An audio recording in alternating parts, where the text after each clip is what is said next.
Hey, what's up guys, my name's Matt. I'm going to be bringing you an Imperial Order deck profile. This is the first one that's going to be brought under our little group, going to be posted on our team YouTube page. And I kind of feel like I'm going to get in there first and bring up with one of my pet decks that I've been building ever since its release in Ignition Assault, and that is of course Plunder Patrol, as you can see from in front of us here. Now I think Plunder Patrol, for a TCG exclusive archetype, it's not the strongest. We've definitely seen better decks out there, from the TCG archetypes.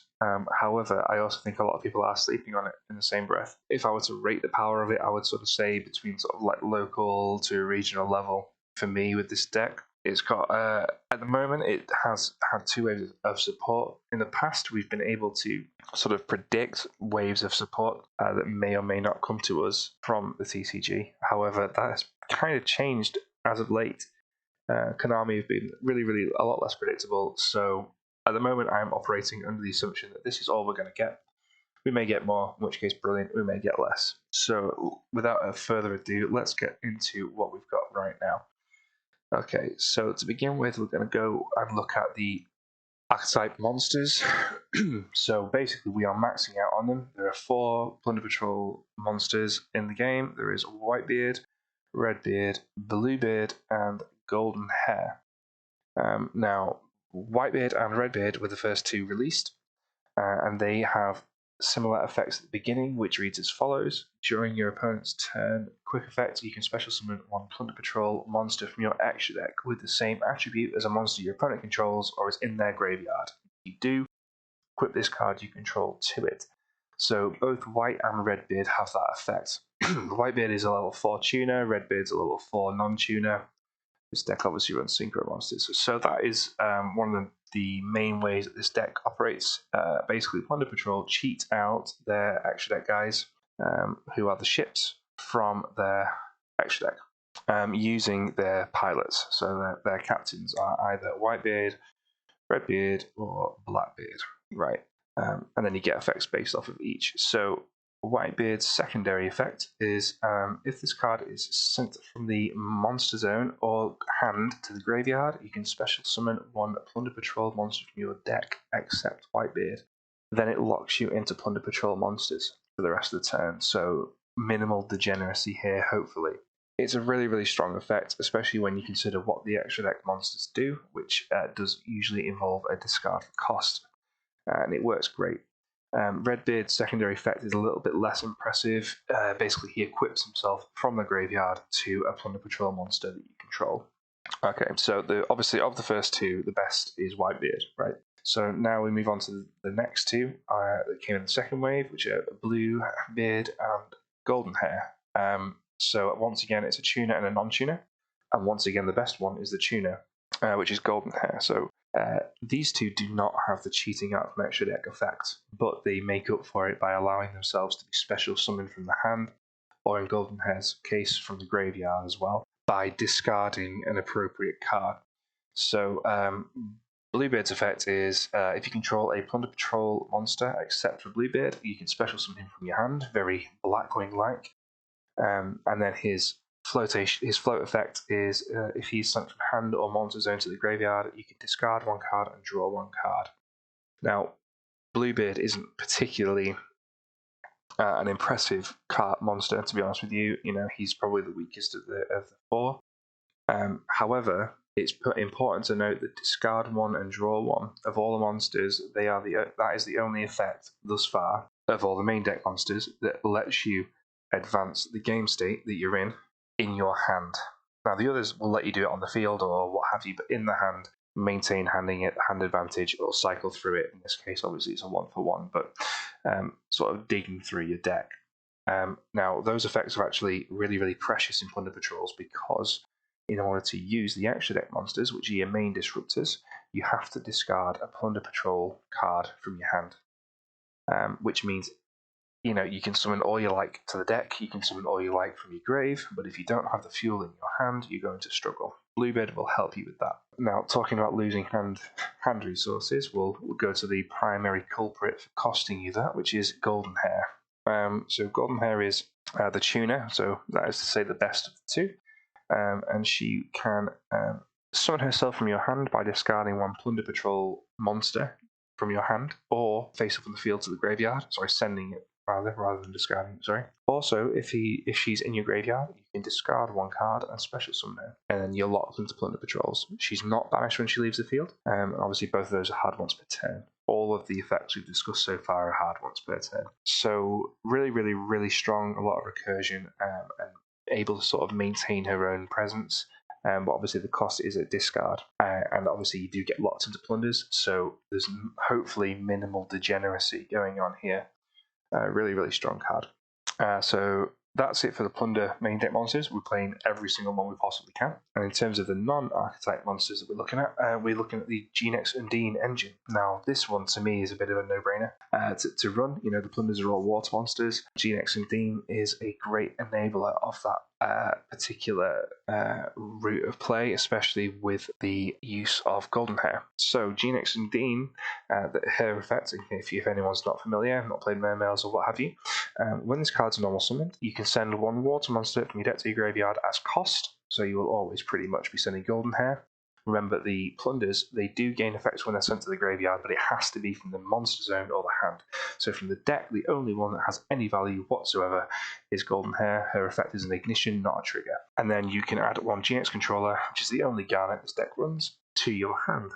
Now, the good thing about Golden Hair is that while her summon from hand does require you to send a Plunder, her summon from graveyard is discarding any card whatsoever. So in effect, you are paying her cost after sending her. You're paying for her cost. So Genex Undine is a 1-card linked to Plunder monster, which thankfully we do have over here. Blackbeard. Your primary play starter, you want to see that card early, so you run through it. Simple as that. Finally, we have Ash Blossom and Joyous Spring as the hand trap. I think this deck has a very interesting playstyle because the way that you run it is you want to go first in this build anyway. You want to go first to control the game, but obviously what you summon and how you can play is dependent on your opponent doing something, which generally speaking in Yu-Gi-Oh isn't the best strategy. I think the fact that Plunders are able to completely circumvent extra deck mechanics as a reward, basically, for having to play through these constraints, in my view, is a decent compromise. But you basically, the deck does a lot of searching, a lot of thinning, and a fair bit of drawing as well, which means that realistically, Ash, you will see her fairly often, but you don't want to see too many hand traps either. You want to see the Plunders, and then you want to be drawing into the hand traps. So that means that realistically, there's only room for 3 in the deck, if any at all. She's certainly a flex spot, and in my opinion, if you're going to play 3 of a hand trap, you might as well play the most versatile one, of which Ash Blossom certainly is one. The fact that she's fire is also quite useful, which we'll go through in a moment when we get onto the spells. Okay, so that's it for the Plunder Patrol main for the monsters in the deck. We're going to move on now into the spells. So Plunder play, again, they have 3 spells in total, and we are maxing out on all of them. So we'll start with the first one that was released, which is also the best one, and that is Plunder Patrol Shipyard. Now, Plunder Patrol Shipyard is, in my opinion, the best card in the archetype. It is one of those field spells which is kind of like a carrier. It has 3 effects, and I suppose it kind of says it all when I say that one of its effects is like Dragonic Diagram, and another one of its effects is like Orchestrated Babel.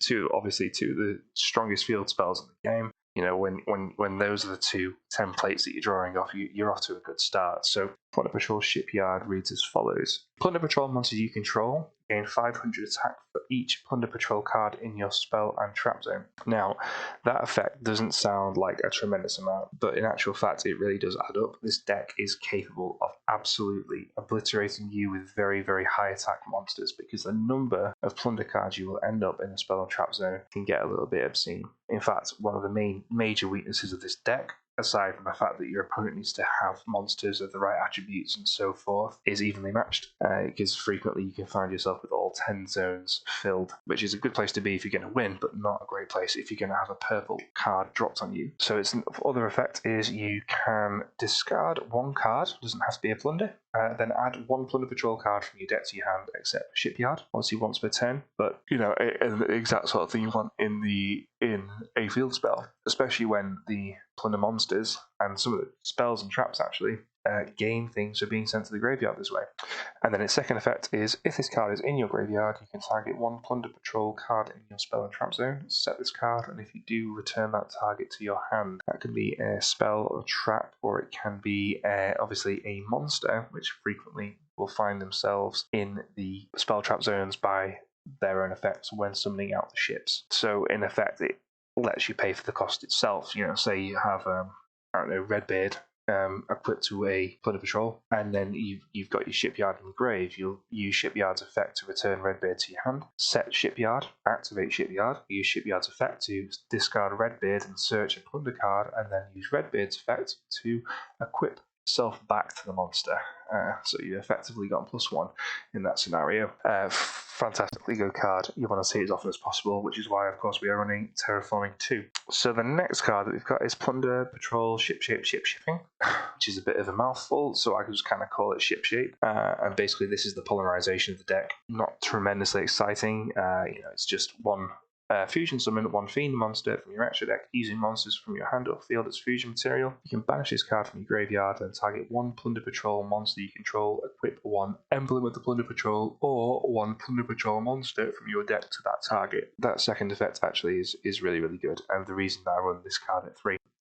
The Plunder monsters all search when they resolve. The Plunder ships, sorry, they search when they resolve. One of them searches monsters, the other one searches spells and traps, and the fusion searches either. So if you are resolving the one and then effectively you're intending to resolve another one back with a discard, this is the one you want to discard because it has a great effect. The fusion monster is a monster negate as well on board, so it's actually quite a strong effect. If you can resolve it, if you can fusion summon it out properly, that's a great way to do so. It's a decent way to start a board. Obviously, you need your opponent to do something in order to cheat them out, but there's nothing stopping you from summoning them correctly, and you actually indeed gain a bonus for doing so. In this case, it's getting emblem or a monster to back up the fusion ship that you've just summoned. The third card is Emblem of the Plunder Patrol. So it's an equip card, which is not great, obviously, but it reads as follows. Equip only to a Plunder Patrol monster. It gains 500 attack. Also, your opponent cannot target it with card effects. So when equipping it to your monster negate, you've now got an untargetable monster negate, which is pretty good. Obviously, Emblem itself is still targetable, so it's not a true protection, but it's certainly nice to have. But the reason I run it at 3 at the moment is because of the second part of this effect, which is you can send this equipped card to the graveyard and special summon one Plunder Patrol monster from your extra deck with the same attribute of the monster on the field or in the graveyard. That is on the field or in the graveyard, as in either field or graveyard, not your opponent's, which means you actually do get plays first turn using Emblem. Then you take the monster that was equipped with this card and equip it to that special summon monster as an equipped spell with this effect. The equipped monster gains 500 attack. So really, it's just a good way of getting going if your opponent isn't playing ball, or if the deck that they're playing isn't compatible with Plunder Patrol. Emblem is a way of getting around that. Also an untargetable, and often, if this guy's equipped to it, a fairly decent beat stick as well is always nice to have. So now we move on to our trap lineup. We are only playing Plunder traps at the moment. We are playing 3 of one and 1 each of the other 2. So we're playing 3 of Plunder Patrol Booty.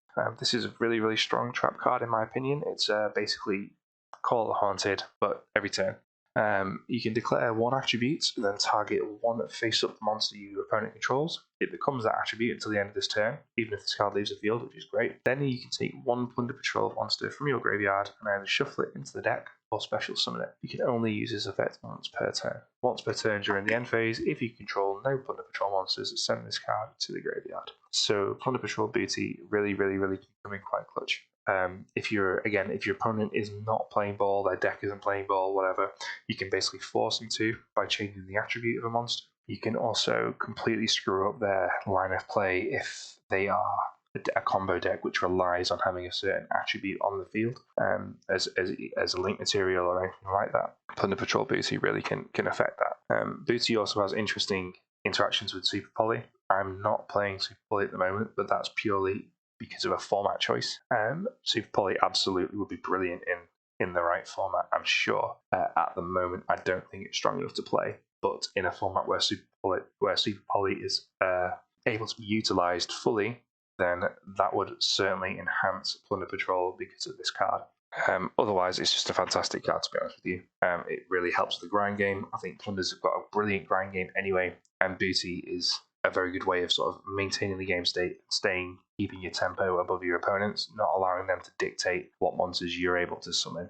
Obviously, as the longer the game goes on, the more monsters hit the grave, so on and so on. You know, that pendulum will swing your way anyway, but Booty helps it swing that way even quicker. Speaking of pendulums, obviously pendulum decks don't tend to end up with many cards in the graveyard, so when you come up against decks like that, Booty is even more important and absolutely needs to hit the field as soon as possible. So the other two, I think these are kind of flex spots. I'm playing them because they do have utilization for different reasons. So we have Pride of the Plunder Patrol. It's a continuous trap card, which reads as follows: if your Plunder Patrol monster destroys an opponent's monster by battle, draw one card. So obviously, it's not the best effect. Battle effect's not great. Realistically, you only play it for the second part of this effect, which reads as follows. If you control a Plunder Patrol monster, you can send this face-up card from your field to the graveyard, and then activate one of these effects. Your opponent draws one card, then you can look at their hand, send one monster from it to the graveyard, look at your opponent's extra deck, and send one monster from it to the graveyard. You can only use each effect once per turn. So, Pride of the Plunder Patrol is very, very useful if you are going first and you want to play on your opponent's turn immediately. And by that I mean, say you go first and you summon Whitebeard or Redbeard or Blackbeard, and set Pride. You can then, whenever you want on your opponent's turn, you can shotgun it and get immediate hand knowledge. What hand traps am I facing down? What deck am I playing against? That kind of thing. Or you can do the same thing with the extra deck. You can look at their extra deck and go, okay, let's get rid of that one. And then doing so, obviously the card that's sent will end up in the grave, which then lets you play with that attribute. You can also use it immediately after your opponent has searched a card and get rid of it that way. Very, very versatile card, and I think definitely the stronger of the two ones that we're talking about. The reason I'm not playing it at 3 is that realistically you only are going to be resolving this card once. If you're searching for cards past the first turn, there are better ones to do it. I think a huge amount of the value in Pride is getting the hand information, the hand knowledge, the deck knowledge, so you can sort of figure out what you're up against. Without that aspect, which later on in the duel that becomes less and less important, Pride of the Plunder Patrol becomes weaker as a result. And then the next one is Plunder Patrol Party. This one is kind of a bit like Saryuja, really, and it also has a graveyard effect, which is why I'm running it. So it's Saryuja effect, which can come in helpful. Is if you control a Plunder Patrol monster, draw cards equal to the number of equipped cards you control +1, then shuffle cards from your hand into the deck equal to the number of equipped cards you control. Note that the monsters that are equipped do count as equipped cards, so that number can actually become quite high pretty quickly. Obviously, it's a +1, that's great, but also it can let you dig and fix your hand, which is also really, really good. Its second effect is if you special summon a Plunder Patrol monster from the extra deck while this card is in your graveyard, you can equip this card to that special summon monster as an equipped card with the following effect. The equipped monster gains 500 attack. Now that effect is a once per duel effect. I'm not sure why. That doesn't make any sense to me, but there you go. That's the way it was designed. I think Plunder Patrol Party, it's important to note that Plunder Patrol Party is one of those cards which actually furthers your hand game state with the drawing effect. There are only 3 Plunder Patrol cards which do that. There is Plunder Patrol Shipyard, obviously, that one really furthers your hand game state extremely well. Manages your hand resources. Bluebeard, pretty sort of low impact, but it can come in handy. And Plunder Patrol Party, which has got a medium impact. I'd say it's the number 2 effective of the 3, but as a trap, it's probably a bit too slow. I still run it because if you are finding yourself running low on resources, say for example your opponent is really, really hammering a certain type of effect, you're finding yourself discarding a lot, and your resources have been whittled down, you've had to sort of play around a few things, and your plays have become less optimal, which obviously is going to happen in a game of Yu-Gi-Oh! This card really can come in helpful in resetting that. There have been plenty of times where I've had to sort of make the monster, but in doing so, I've had to give up all the plunders in my hand, and I've had a choice between keeping Party in my hand and using it as fuel, or setting it on the field, resolving it and see what happens. And the payoff really, really can be pretty significant. Also letting you draw into hand traps, which is really, really cool. So in many respects, it can be worth it. And then the non-archetype spells that we have are Pot of Avarice and Call by the Grave. So Pot of Avarice, I'm playing it because this deck can absolutely plow through at the extra deck at lightning speed. Pot of Avarice completely dominates in those kind of decks. It's just, synchro spam decks know exactly what I'm talking about. Extremely helpful. This deck's got a really intense grind game already, so that part isn't necessarily that as important. But if your opponent is particularly hammering one kind of monster effect, so say they're only playing monsters, so you're having to use the Xyz ship, which deals with monsters, you might run out of those pretty quickly, and Pot of Avarice can reset your game state. Really helpful. And we play 3 Call by the Grave. Firstly, I think Call by the Grave is incredibly versatile negate. It's just a really good card. Secondly, it addresses a very serious problem with Plunder Patrol in that every single one of their extra deck monsters can be ashed because adding a card from deck to hand is part of the effect. It's a major weakness of the deck. Call by the Grave goes some way to address it. I think Call by the Grave has to be in here. Okay, so that's it for the main deck. 40 cards. We want to maximize the amount of plunders that we see, minimize the amount of anything else. So 40 is definitely the right number in this case. So now we're going to move on to the extra deck. Now, this extra deck is without Super Poly, which obviously massively changes the dynamic of the deck. The way that I've built this is Plunder Patrol first, and then easy, powerful negates second. So in terms of the Plunder cards, we have Plunder Patrol Ship Lease, Plunder Patrol Ship Bran, Plunder Patrol Ship Moerk, and Blackbeard, the Plunder Patrol Captain. So we'll start with this guy. I think he's probably the best of the extra deck monsters. So he requires 2 monsters, including a Plunder Patrol. So usually you'll be doing this with GX and Dean plus Golden Hair. That's like a really, that's the ideal way to make him in the first turn. And his effect is as follows. So as a quick effect, you can target 1 effect monster you control, special summon 1 Plunder Patrol monster from your extra deck with the same attribute as the monster your opponent controls or is in their graveyard, which is basically the same as Red and White's effect. And if you do, equip this card to it. Then draw 1 card. So that's the bonus that you get for having Blackbeard do it rather than the other 2. You get to draw 1. Hand advantage. Obviously, Yu-Gi-Oh! Is a huge thing, but in Plunder Patrols in particular, the hand is key. You can do a lot of stuff with the field. You can do a lot of stuff with the grave. Much more difficult with this deck to do stuff with the hand, which means that resolving Blackbeard as often as you possibly can is one of the best strategies for victory in this deck.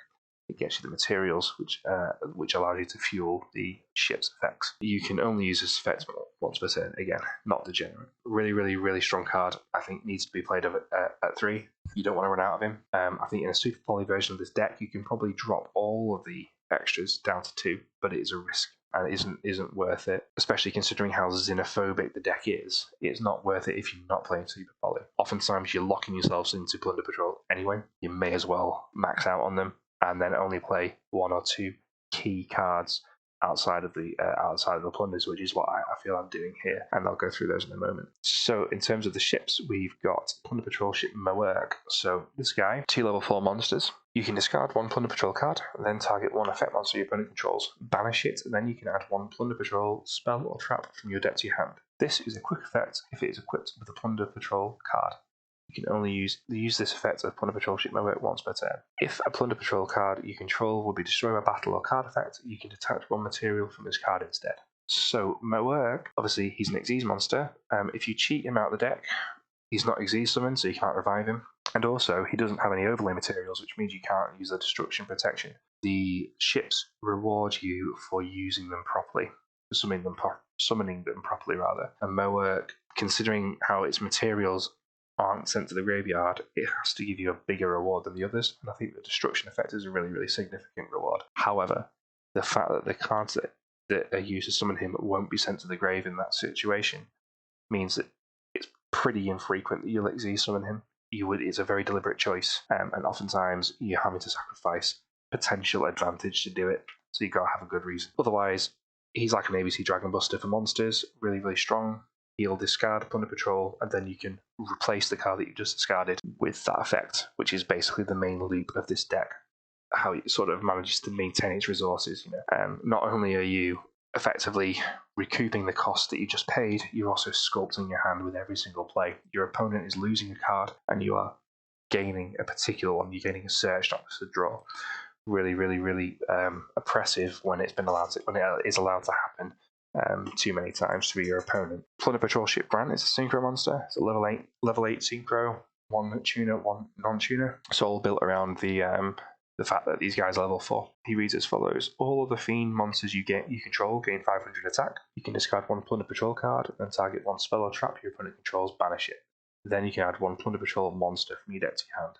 It's a quick effect if equipped with a Plunder card. So basically these two guys, they are the inverse of one another. Synchro banishes spells and searches monsters. Moerk, the Xyz, banishes monsters and searches spells. Now, Brand doesn't gain an effect by summoning him properly, but the cards that you use to summon him, they will gain their effects from being sent to the graveyard. And the 500 attack gain, again, it all adds up. When you've got several ships on the field, you've got Shipyard on the field, stuff in the monster zones, you're looking at, this guy frequently will hit 4k attack. And then finally, last but not least, we've got the Plunder Patrol Ship Lease. So as a fusion one, obviously this means it's the hardest one to summon. Its requirement are 2 Plunder Patrol monsters, not 1 Plunder Patrol plus any monster. So it is really, really specific. It's a light attribute. I forgot to mention, actually, all of the plunders are water, including Blackbeard, but the ships have the different attributes. So Lease is light, Bran is fire, Moerk is dark. Very, very, very important to note that, because it will dictate when you can summon them and how. So Plunder Patrol Ship Lease's effect is, during the main phase, you can special summon 1 Plunder Patrol monster card from your hand or face-up spell and trap zone. Now that effect actually is really, really useful. Mainly if you, say for example, summon Blackbeard properly using a link summon, which is pretty common. Use Blackbeard to summon Lease. You can then use Lease to bring Blackbeard out of the monster zone at the end of the turn to get another extra deck summon and a draw. That kind of thing. It's important to note that it's during the main phase. You can't use it as some sort of like battle phase, like beatdown strategy.